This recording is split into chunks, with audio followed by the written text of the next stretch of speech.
Call them Susan and Greg. Susan retired at 62. Greg kept working for 4 more years. By month 6, Susan had repainted every room in the house, reorganized the garage twice, and started quietly looking at job listings again. What was actually going on with her had nothing to do with missing her paycheck, and it's the real subject of this video.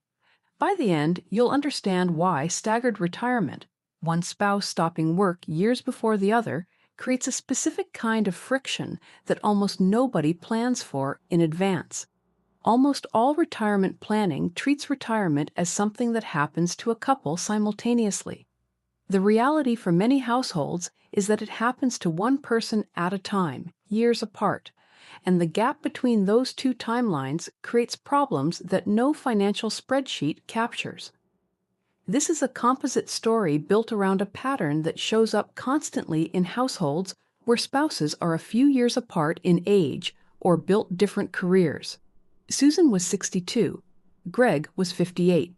Susan had spent 31 years working in school administration, starting as a secretary in her late 20s, working her way up to district-level operations by her early 50s. It was demanding, meaningful work. It was also exhausting in the way that institutional work tends to be at that level. The politics, the budget cycles, the constant management of people and expectations. When Susan became eligible for a pension at 62 that would cover their household expenses comfortably, it made financial sense to retire. Greg, 4 years younger and at a different point in his own career at a manufacturing company, had his own retirement timeline. He planned to keep working until 62 as well, which meant 4 more years of overlap where one of them would be retired and one would not. On paper, the plan made sense. They had run the numbers carefully. They had mapped out the income, the expenses, the pension, the Social Security timing. What they had not mapped out was what a typical Tuesday would look like for two people whose days had been synchronized around shared work schedules for over 30 years, when suddenly one of them had no schedule at all, and the other still did. The first month felt exactly like everyone told Susan it would feel. She slept past 6 for the first time in decades. She finished home projects she had been postponing for years. She read books in the afternoon. She cooked dinners that required more than 45 minutes of preparation. She felt, genuinely and without reservation, relieved. 3 decades of early mornings and difficult colleagues and endless budget meetings were behind her. Greg was happy for her. The household was calm. This is the part of the retirement story that matches what most people imagine when they picture it. The part nobody talks about came later. Somewhere around week 5 or 6, the projects were done, the books were read, and the meals were cooked, and Susan woke up on a Tuesday and realized she had no particular reason to get out of bed at any specific time. No place she needed to be. No person who was expecting her to show up. And that realization, which should have felt like freedom, felt instead like something else she did not yet have a name for. Here's something retirement researchers and gerontologists point to regularly that most financial planning conversations leave out entirely. A career does not just provide income. It provides structure, a reason to be somewhere at a specific time. It provides a sense of competence, a domain in which you are skilled and recognized and needed. It provides a built-in social context, people who know you by name and expect to see you regularly. And it provides a daily rhythm that organizes time itself, dividing it into work days and weekends, work hours and personal hours, productive time and rest time.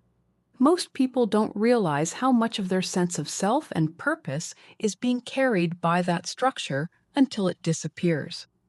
Losing it abruptly can produce a kind of restlessness, a low-grade disorientation, a persistent sense that something is missing, even when the finances are fine and the leisure is theoretically unlimited. This is a recognized pattern in retirement adjustment research, not because retirement itself is bad, but because unstructured time, particularly a sudden and total abundance of it, is genuinely difficult for most people to inhabit without a deliberate plan. Susan had not lost her income. She had not lost her financial security.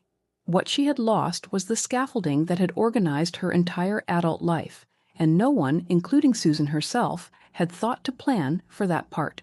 The friction with Greg showed up in small, almost imperceptible ways at first. He'd come home from work on a Thursday evening to find the kitchen reorganized. Not dramatically. The pots were in different cabinets, the spices were in a new location. It made sense to Susan's logic, but interrupted his.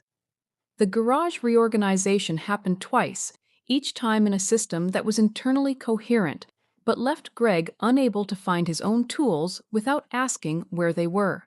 He started to feel, without being able to fully articulate it, like a visitor in spaces that had previously been jointly inhabited and jointly organized.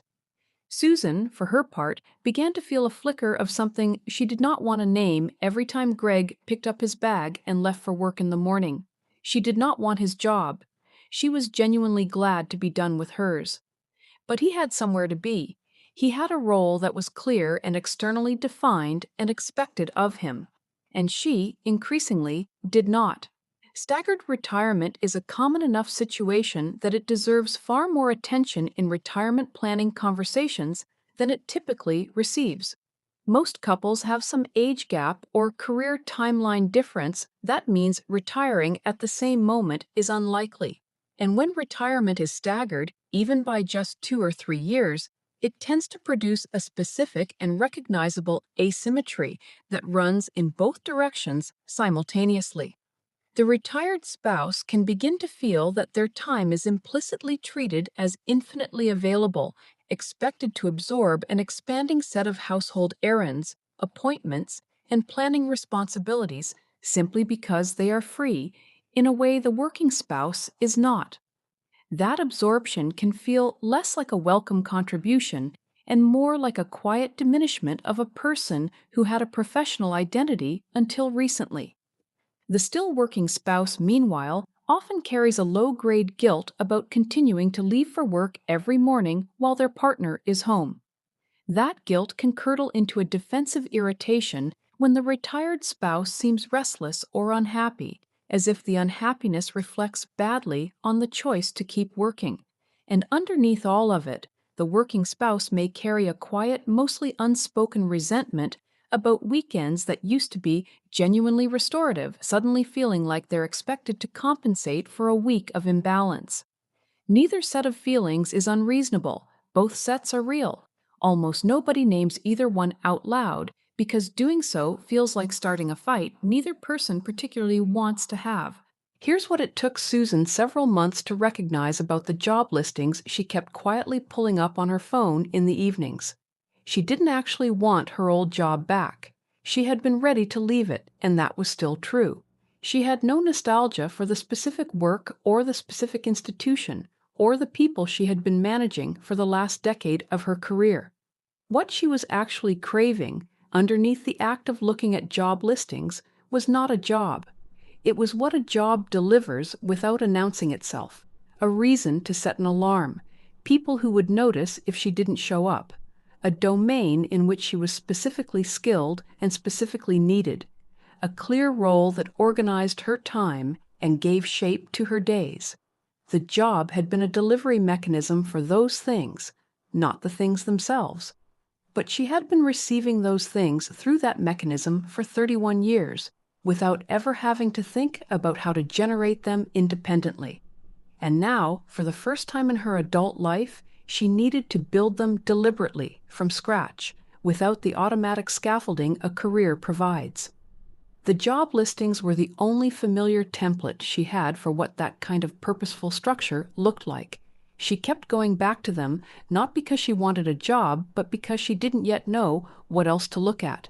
Greg had his own version of this that took just as long to surface and was just as hard to name. He left for work every morning with a low-level guilt he couldn't fully shake. Susan was home.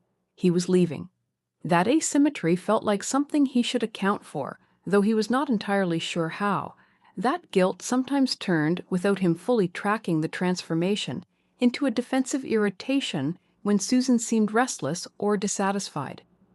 Her restlessness felt in those moments like a quiet verdict on his continued working, as if by staying employed he was somehow failing her in a way he couldn't defend because she had never actually said it. Separately, and in a way he found harder to admit, he noticed that the weekends he had previously counted on as genuinely restorative time were beginning to feel like compensation shifts, as if his 2 days off existed primarily to balance out the imbalance created by his 5 days on. What actually helped was not Susan finding a new job. It was not Greg retiring early to close the timing gap, which was not financially feasible for them at that point. It was treating the non-financial side of Susan's retirement, the structure, the social context, the sense of purpose and competence, as something to build as deliberately and specifically as they had built the financial plan. With some help from a retirement counselor they found through their financial planner, Susan identified what she was actually missing and looked for ways to get those specific things outside of paid employment. She began volunteering 2 mornings a week at a local nonprofit that needed exactly the administrative and organizational skills she had spent 30 years developing.